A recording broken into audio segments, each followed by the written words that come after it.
আবাসের তালিকায় নাম বাদ। জীর্ণ ঘরে ফিরতে নারাজ হরিশ্চন্দ্রপুরের গৃহবধূ।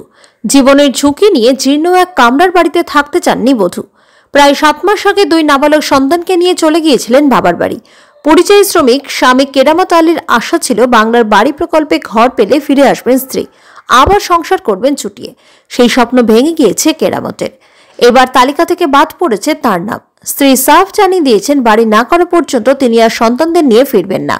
হরিশ্চন্দ্রপুর 2 নম্বর ব্লকে সুলতাননগর গ্রাম পঞ্চায়েতের বাসিন্দা কেরামতের পাশে দাঁড়িয়েছেন স্থানীয় পঞ্চায়েত সদস্য। পুনরায় সার্ভের জন্য আবেদন জানিয়েছেন, তার নামটি ব্লকে পাঠিয়েছেন বলে তিনি জানিয়েছেন।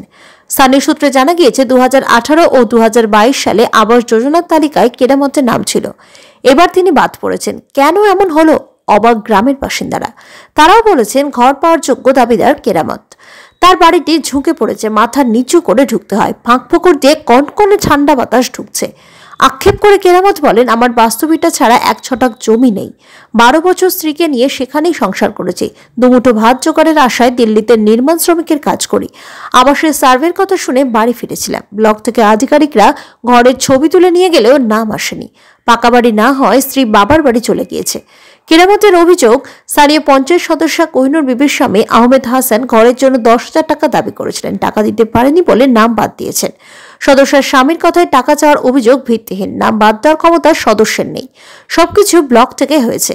তবে পুনরায় সার্ভের জন্য তার নাম ব্লকে পাঠিয়েছি। বিডিও তাপস কুমার পাল বলেন, এই ধরনের কয়েকটি অভিযোগ জমা পড়েছে। নাম কেন বাদ গেল দেখছি। তালিকাভুক্ত করার বিষয়টি দেখা হবে। বাড়ি নিয়ে এই অভিযোগ, আমার বাড়িটা আসলো, আমার পয়সা দিতে পারলাম না, বাড়িটা কেটে দিল। আমার ওই টিনের বাড়ি আছে, টালি চারা আছে বাড়িতে। আমার বউ যদি এখানে যদি এখন আমার বাড়িটা আসলো, আমার 1 সাল থেকে বউ চলে গেছে মায়ের কাছে। আমার স্ত্রী গেছে বাড়িতে, ভয়ে কি 2টা ছেলে আছে, কোনো সম কি হবে না হবে বাড়ি গিয়ে গেলে। পরিবারে একটা ছেলে আছে, একটা বেটি ছেলে আছে। হ্যাঁ, নানার বাড়িতে আছে। ঘরের তালিকার নাম ছিল। আমি দেখেছিলাম, আমি নিজে ওখানে বাবাকে জিজ্ঞাসা করলাম হলে আছে বলে। যখন পয়সাটা আমি দিতে পারলাম, তা বলছে কি নামটা কেটে গেল। মেম্বার বলেছিল কি পয়সা লাগবে 10,000 টাকা। বাড়িতে আমার বাবাকে ফোন লেগেছিল, হ্যাঁ টাকা চাইছিল। টাকা দেখতে বাবার কাছে পয়সা ছিল না ওর সময়, তো পয়সা দিতে পারিনি, তো নামটা কেটে গেছে আমার। হ্যাঁ, টাকা দিতে পারিনি, নামটা কেটে গেছে আমার। আমি লেবারের কাজ করছি দিল্লিতে, মুম্বাইতে। বাড়ি দেখেছিল, ফটো বিলিয়ে গেছে। তারপর ওখান থেকে আমার সব কিছু নিয়ে যাওয়ার পরে ওখান থেকে এসেছে, ওখানে বাড়ি হয়ে গেছে। আমি জানলাম না বাড়ি হয়ে গেছে। এখন 2-3 দিন পরে কি 5 দিন পরে আমাকে পাতা চলছে কি বাড়ি কেটে গেছে আমার। কি ঘর কখনকার গিরে যাবে না গিরবে, কোনো ই নাই। এটা বছর কম না হলো 10-15 বছর চললাম কি বাড়ি যদি আসলে তো বাড়ি উঠাবো, তো বাড়ি তো আসলো না। আর বিজয়ের কাজে অভিযোগ করবো। আমি অনুরোধ করছি কি আমার ছেলের যাতে ঘরটা হয়ে যায়, আমার ছেলে ঘরটা পাই যায়। আবার দুঃখী আমার ছেলে, এই চাইছি। যাচ্ছে বাহার মজদুরি করছে, মজদুরিতে সামাল দিতে পারছে না। ছেলে ওর মেয়ে ছেলে নিয়ে বাবার বাড়ি আছে, ওর মেয়ে বউ করছে বাড়িটা যে কখন ভাঙে গিরবে, তা আমি রব্বো না তোর বাড়িতে আছে বছর দিন ভরে কি আমার বাড়ির নাম এসেছে, তা আমি বাড়ি যাই। তো ওই বাড়ি এসেছে আমি বাড়ি লিবার জন্য, তো বলছি কি টাকা চাইলো, তো ওই টাকা দিতে পারলো না, তো বাড়িটা কেটে গেল।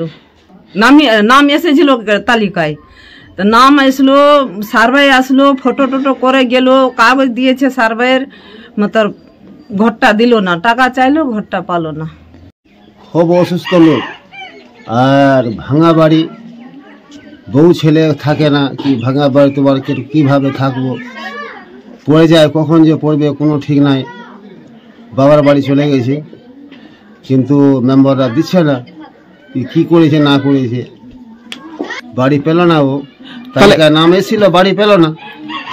বড় লোকরা পাচ্ছে, যাদের বাড়ি আছে তারা পাচ্ছে, যাদের কাঁচা বাড়ি আছে তারা পাচ্ছে না, আর যাদের পাকা বাড়ি আছে ওরাই পাচ্ছে। ওই ছেলেটা বললো টাকা চাইছিল। ওটা তো আমরা বলতে পারছি না কিভাবে নামটা বাদ গেল। বিডিও সাহেব উপর থেকে ইনকোয়ারি এসেছিল কি না, ইনকোয়ারি করার পরে কিভাবে যে করেছে না করেছে, নাম যে বাদটা গেছে কি যায়নি এখনো পর্যন্ত সরকারিভাবে আমরা লিস্ট পাইনি। লিস্টটা পেলে বুঝতে পারবো। আর যেগুলো কাঁচা বাড়ি আছে বা ছাদ নাই, এগুলোর যদি বাড়ি পাওয়ার জন্য যদি আমরাও চাইছি যে বাড়িটা পাই, আর বিডিওর কাছে আবেদন করব যদি যেন পুনরায় এদের নাম যদি কেটে থাকে তো ঢোকানোর ব্যবস্থা করা যায়। হ্যাঁ, তালিকায় নাম ছিল, সার্ভে হয়েছে। সার্ভেতে এই ব্লক থেকে যে টিম পাঠিয়েছিল, পঞ্চায়েত থেকে কোনো কিছু আসেনি। ব্লকে সব বিডিও সাহেবে বলতে পারবে। তার তো বাড়ি ছিল নিচে এসে কি নাম বলছে কারামত মিয়ার বাড়ি আছে, তোমার বেড়ার ইয়ে করা আছে ওয়াল, আর উপরে টালি আছে। ও বলতে পারে কোনো টাকার কোনো কারো কাছে দাবি করা যায়।